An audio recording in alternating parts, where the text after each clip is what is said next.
WNST, Towson, Baltimore, and Baltimore Positive. We are positively into another week of first place football. All of our WNST coverage brought to you by our friends at Royal Farms. Real fresh, real fast. For sure, Luke will be in Owings Mills for the shortened week. And we were up late and then up early. And some of us sit around and talk about sports or do the Maryland Crab Cake Tour, as I'll be doing this week, presented by the Maryland Lottery. Let yourself play. We're going to be at Nick's Grandstand Grill, the OTB in Timonium. I'm inviting some special friends by, but not this guy because he's on the show right now. Jeff Mohler is here from Mohler and Gary Homes and Realty and Section 513 and offspring of my oft-times partner and one-time guidance counselor, Don Mohler. You and I haven't gotten together in a while, man, other than like selling my place, still for sale. Anybody wants it, call Jeff. But we haven't talked football. And I think the last time we talked football was after the Raiders game. I believe when I got back from Vegas, maybe a month ago. They haven't lost since then, right? So let's start with that. And there's just so much to unpack here for Lamar true believers or doubters or somebody like me in the middle that says, he better stay upright. They better manage this smartly, and he better get better. That's all I ever said. He's gotten better. There's no doubt about that. Oh, no. I think a lot of the questions that were asked about Lamar coming into the season, he's answered them, and he's answered them loudly in the first 5 games. He can't throw outside the numbers. He can't bring a team from behind. If the other team takes away the run, they can't win with him. So if they have to throw the ball 43 times, it means they're losing. I mean, right. There's no doubt about that. Now, whether they pull it out, which they did, but for him to throw it like that, you'd think he'll get picked, ball bounce up, he'll get sacked, he'll get stripped, and he fumbled twice on the 1-yard line. Right. Yeah, look, he still has some things that he needs to fix, but if the question was, if he can beat you with his arm, if they can beat you through the air, they're going to cause a lot of problems for defenses because now they're truly multidimensional where you really have to pick your poison. And he's won the last 2 games with his arm. Both Denver and the Colts took away the run essentially and tried to make them one-dimensional. They stacked the box. They dared him to throw and he made them pay. So, you got to tip your hat to Lamar and be excited about it because there's a lot of people out there who doubted that he would ever be able to do what he did last night and in Denver and this whole season. So it's a great sign. It's very, very exciting. There's a lot of issues on this football team, but the quarterback's not one of them. Jeff Mohler joining us from Mohler and Gary, and we usually sit together. I was in the press box with a bad hip and a bad back and pacing more. And, my dead leg period was really dead when they're losing by 3 touchdowns, right? The enthusiasm in the building, and, your father and I disagree on this because, we just see the world differently. But I would say that in my opinion, and I walked the length of the stadium all the way, I walked a different way than I walked the Kansas City game. Went to Hammerjacks, the Kansas City game. I went the other way around Johnny U and around Russell and that way in. And then I walked through the bowl of the stadium differently during the game when I exited. The people that are at the stadium are not the people that you and I were with when they beat Seattle in 2003, the miracle weird Anthony Wright game that I thought was like 7 or 8. And Luke's like, no, that was Billick. That was Anthony Wright. I'm like, Anthony Wright, my God. But the people that watched Ray Lewis dance and were there, this is a whole different group of people. I think seeing people not in their seats, leaving, all of the above that rookie mistakes, there were the same people in the stadium for 20 years, the same exact people. It was like church. You saw it. Mm-hmm. And it's different now. And the level of enthusiasm when something miraculous happens like Monday night, to be a part of that. And I know you wish your kids were there.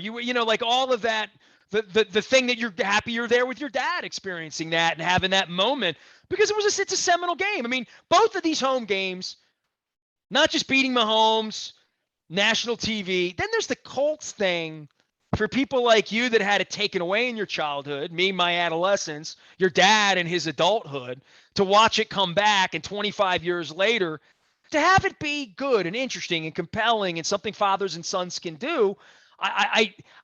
there was different fathers and sons at the game last night, and handing down a different kind of night, I think, for Baltimore and for the fans.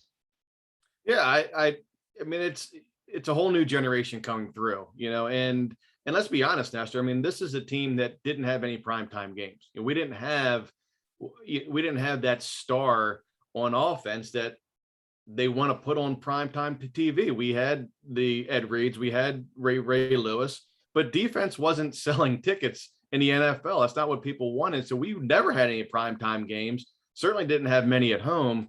Well, we had them every year. They just were always in Pittsburgh. Yeah, right. So having one at home, what was interesting last night is I felt the energy in the building was for the Chiefs was actually more energy because it was the Chiefs. And I felt like last night to start off, it was like, okay, well, now we're getting used to this primetime thing. We have another Monday night football game, another primetime game. And it just seemed to take a while for the team and the fans, honestly, to really get going again. I mean, I feel like everybody was flat, the coaches, the players, and the fans. But when things started to turn around, it got awful loud in there, and it's pretty neat to have this next generation coming in and experiencing these new, Lamar Jackson. They will be growing up with Lamar, and that's pretty special. Well, I know you're Mr. Lacrosse and Mr. Coach and son of the coach and nephew of the coach, and boy, coach has got some work to do on defense this week, right? I mean, this is that it was really an ugly effort in that way. It was a losing effort, really, in that way. Yeah. We're up on 2 or 3 of those now. The back end's depleted. Clearly, they miss Marcus Peters. Hell, they still miss Ed Reed and Ray Lewis, right? I mean, Patrick Queen, the linebackers running. I mean, bubble screen goes out. They get blockers. They block it up on 3rd and 10. Boom. Carson Wentz is out there playing Arena League football, and no one could catch him. Misdirections, all of that Frank Reich-ish. We're going to talk about Lamar, and it's wonderful, and he threw it there, and he ran it there, and we kicked it there, and we did all that. But the defense is a problem right now, and I don't know where that's, other than Calais Campbell's fingers, they lose the game Monday night. Oh, no doubt. Look, we didn't stop them. They missed a field goal. They had a field goal block. They missed an extra point. That's really how we got back in. Well, they had a hurt kicker. They had a gimpy kicker. Right. So that, if we want to be honest as fans, that's really the reason why we got back in that game. The door was left open, and the Ravens took advantage, which is what. By the way, Stover was in the building, and I saw a picture, and we communicated this morning. They might have signed him at halftime. I mean, he was in the, you know what I mean? Like there's a relation, right? I mean, yeah. Stover probably could have come out and made from 37 right now. I'll give him 37 straight away. And I want to tell him that when he comes on too. But we talked so much about the kicker 2 weeks ago and how, we need man's men. We need to scout. We need to have linebackers. We need to pay left tackles and wide receivers and quarterbacks and coaches and Jon Gruden, $10 million a year in 10 years, like all that. And then, then dude comes out with the game on the line and can't kick the ball or kicks it into or Billy Cundiff or Justin Tucker makes a 66-yarder. I mean, somewhere along the line. I talked about the idiot kicker last week and Vanderjagt and Adam Vinatieri. Colts fans have had Adam Vinatieri, Matt Stover, Vanderjagt. I mean, they've had great kicking the same way we've had great kicking. Yeah. And it was if you're a Colt fan, you're beside yourself right now. You're up 22-3. The game's in the balance for the most part. They stole our team too, You just have to do the little things because, like you said, our defense is in trouble. You have linebackers. It's a real problem. And it's a shame because you want Patrick Queen and Malik Harrison.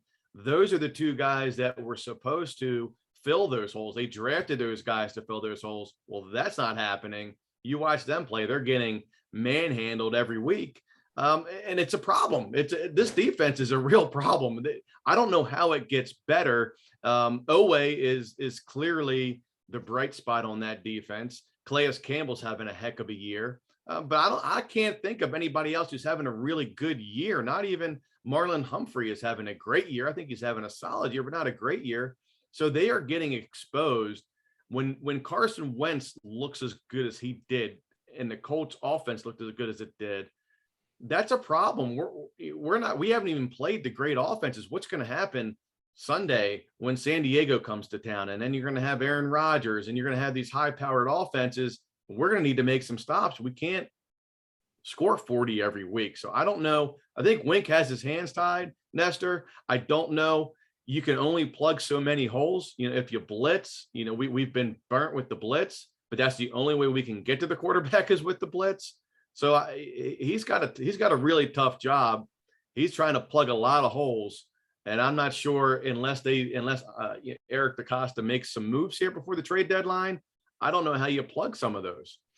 He is Jeff Mohler. He's the offspring of my partner in crime, former Baltimore County executive Don Mohler. Don and I have had great stuff going on. Go listen to Luke Broadwater. We talked at length about Urban Meyer last week. And, of course, it always comes back to the Orioles and us disagreeing in that. I'm going to try to avoid that with you because I think we have other things we can discuss here. Tell me what you do and how you sell homes. Give me a little market update while I got you on here. Yeah, well, look, the market's been strong for real estate. The rates are still historically low. Inventory actually is still fairly low as well. So Mohler and Gary Realtors, we are a small boutique type real estate company that specializes in personal service. And if you're an idiot like me and you need your hand held, you need someone like Jeff.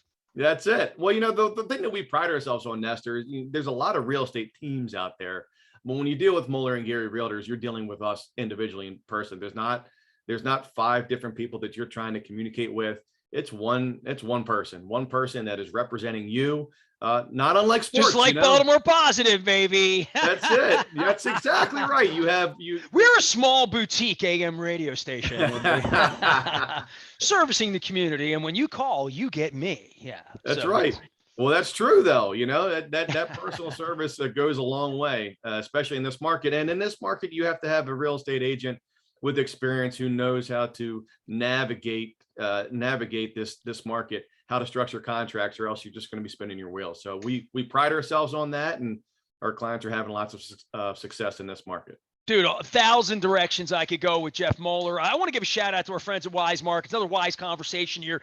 We're doing a student support network. I'll give your dad some love because I'm going to let him plug it too. Because when he used to be, I want to talk about that. Lock Raven High School, feeding kids in pantries, student support network. Our friends at Wise, big event at Towson coming up later in the week. Go support them. But it's 15 different schools in Baltimore County, all not Dundalk High, but we're talking about. I'm working on that. Like I'm working on Johnny O. Get me over to Colgate Elementary when it's open. But so big shout out to our friends at Wise, and of course the Maryland Crab Cake Tour. We're going to be at Nick's Grandstand Grill on Friday at the OTB. We're going to be with the mayor Brandon Scott at Coco's. I'm going to check my calendar on this because we've moved this 3 times. I want to get the date right. The 17th. It's a Wednesday actually, because that week the Ravens are in Chicago. I'm supposed to fly to Chicago Friday for the pizza.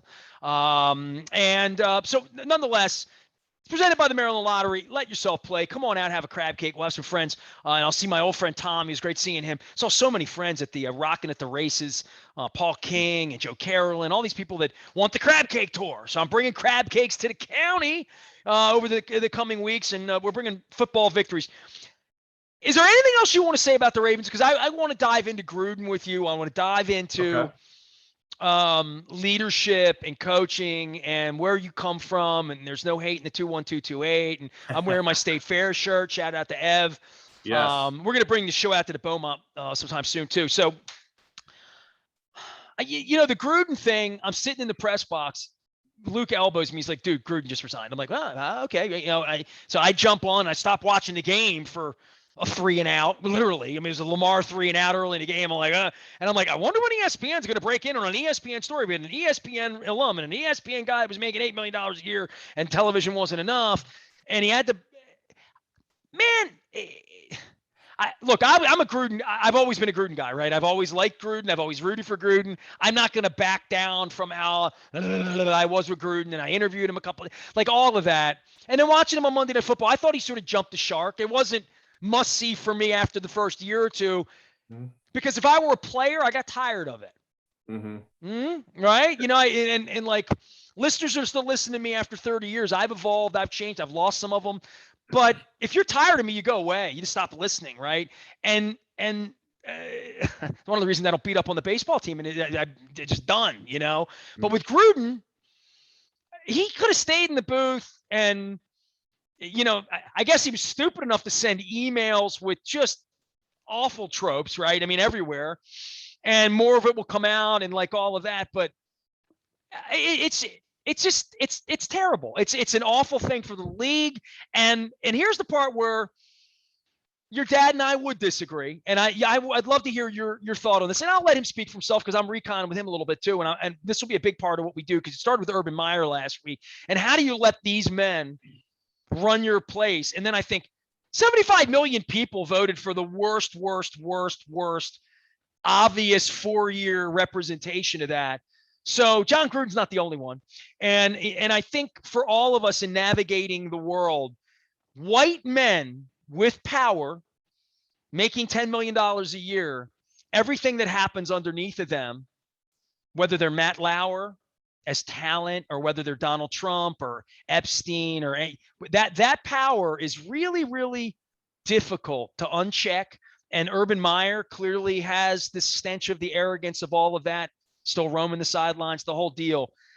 And then the league blackballing Colin Kaepernick and now having end racism and all of this, that they've made a movement that Booger McFarland's behind, and they're all like, we're all in on this. Well, are you really? I mean, I guess we'll see if firing Gruden gives more cannon fodder to the politically correct and all that. This is way beyond any of that. This is about leadership and about humanity and about things that your father and your mother, I know, taught you, and maybe mine didn't. Your father probably taught me, right? Literally, because where I grew up, the Archie Bunker thing, the F word as, or the N word or these words, man, I mean, all of my life in lots and lots of interactions that make me very, very uncomfortable 30 years later. And apparently it's still 1978 on the farm in the Gruden family, huh?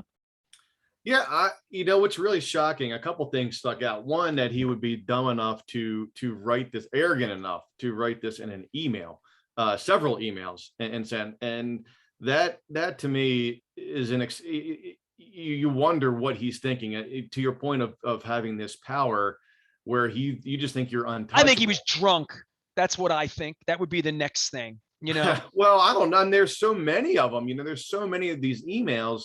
And I can't understand spending all that time with Mike Tirico in the booth, being in this game for so long and coaching men of different races. And how about sitting on a set with Susie Kolber, who I have a lot of respect for, whom I like so much personally and professionally, and I just all of it. And the fact that Mark Davis, that the league had to put the gun to his head to go fire him, because he's a man-child unto himself. You know what I'm saying? Like, you're saying those things weren't said behind closed doors when they were boys eating P.F. Chang's? I mean, come on, man. That's the part of it. This isn't a one-time. I'll bring it to football the other night, right? Like where Tavon Moore fights back and gets – that's an in-the-act F you, anything's possible, right? You know what I mean? Like anything's possible in that moment of anger. It's a whole different thing when you're writing an intentional email full of hatred, Right. And you're coaching. You have Carl Nassib on your team. You have Mike Tirico in the booth. You have Josh Jacobs on your team. You have all these men. How about every Warren Sapp and Rod Woodson and everybody that every Brett Favre, every player you've ever touched in his career? Right. Yeah, substantial. You can't apologize. Derek Brooks. Yeah, I mean, he's a fraud. I mean, the reality is that Jon Gruden is a total and complete fraud, and it's shame on him for he's got some work to do on himself, and he will never work again. Nobody will ever hire him again, and this will stain his reputation forever. And you know what? It absolutely should. Because in this country right now, Nestor, if we're incapable of looking at somebody else and listening to somebody else and understanding other points of views and respecting it without disparaging it, that's where we've gotten to. We are not trying to be the United States of America. We're not. We're trying to divide, and this is part of it, and it's allowed, and some of it's encouraged. And the climate is, it's just. it's like a cancer, Oh, it's and incredible. Somebody out there, not somebody, lots of somebodies are going to say, that's why I don't watch the NFL anymore, because they don't want men like Jon Gruden there anymore. yeah, Jon Gruden's a well, real man. You right. know what I Well, mean? Like, but and you have people, Nestor, who don't watch the NFL because of the Colin Kaepernick situation. I mean, we are so divided. And this does not, to your point, this Jon Gruden, yeah, you fired him and he should have been fired or he should have resigned. That is better than nothing for sure, but that does not solve this problem. There's a lack of trust. Look, Lamar Jackson for the Ravens hasn't signed an agent and probably isn't, because in his interview with ESPN says, look, I can't trust somebody I hardly know with my livelihood. There's such a lack of trust. And why wouldn't you? You see what happens with Gruden. How does a player truly trust his coach?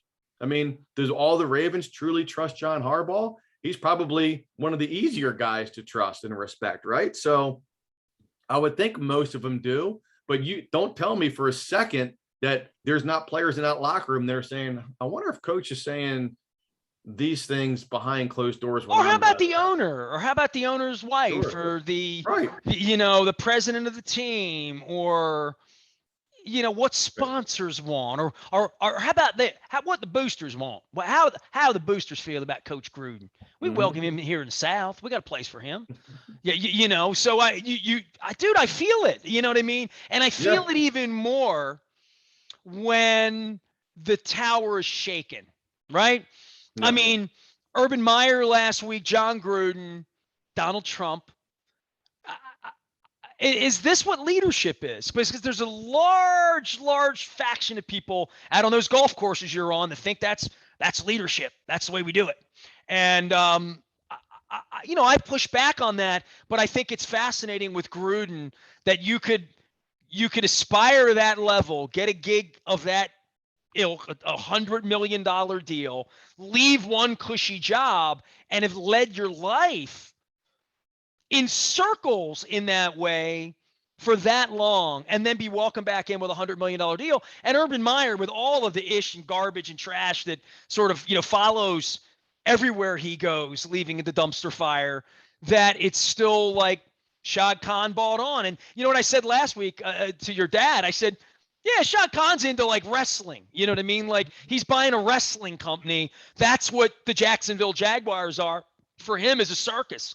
And if I was out in Vegas 3 weeks ago, I can promise you that the Las Vegas Raiders are a circus.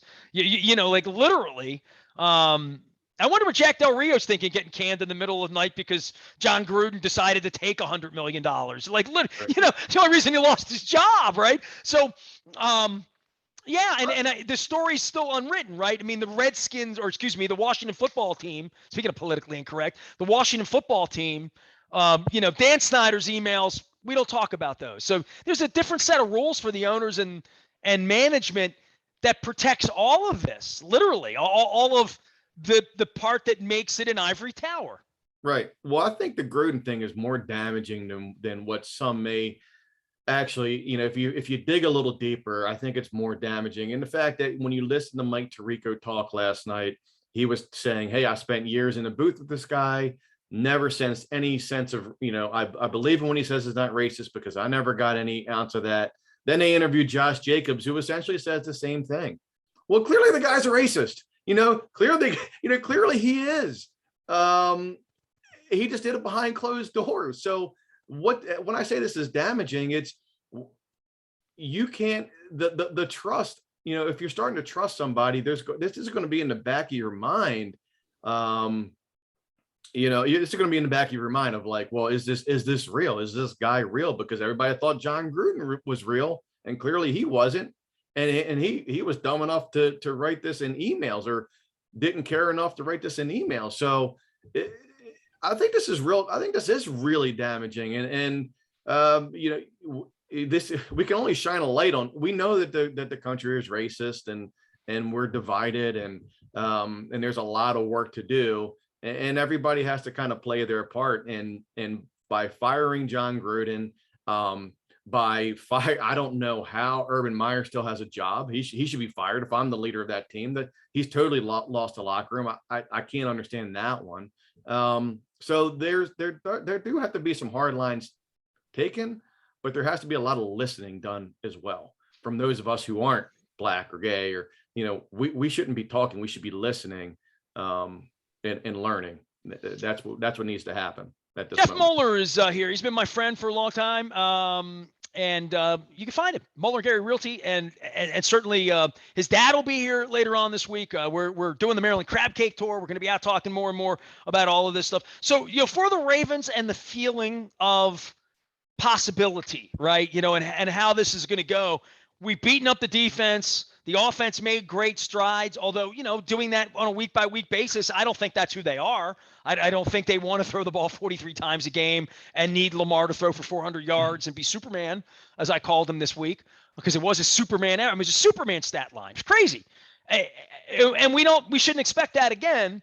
But where they go here, this Charger thing this is telling, right? Because this is a challenge for the defense, as I see it. Can the defense get off the field against?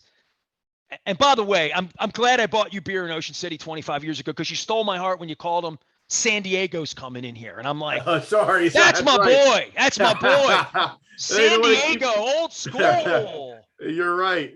Oh my goodness. I'll always call him San Diego. I'm gonna call him San Diego all week. Well, yeah, I think it is a big challenge for the defense. Offensively, though, you look, they lost Ben Cleveland last night. I'm assuming that didn't look good. He's probably gone for the year. It's like every week.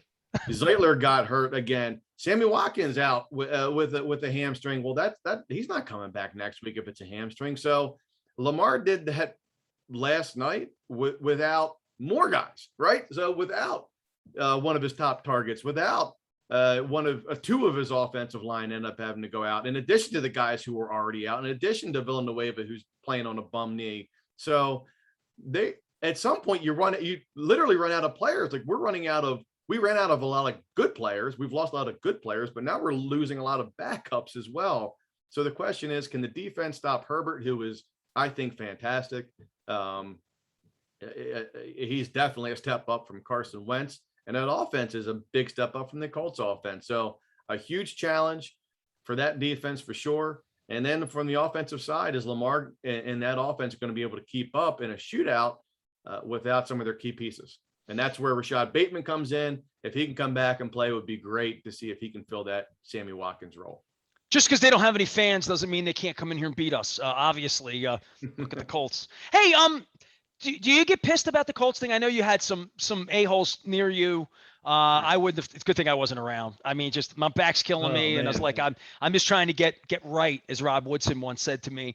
I think I'm done with it. And then I walked around the stadium, and the first time I literally drove into the city at like 5 o'clock.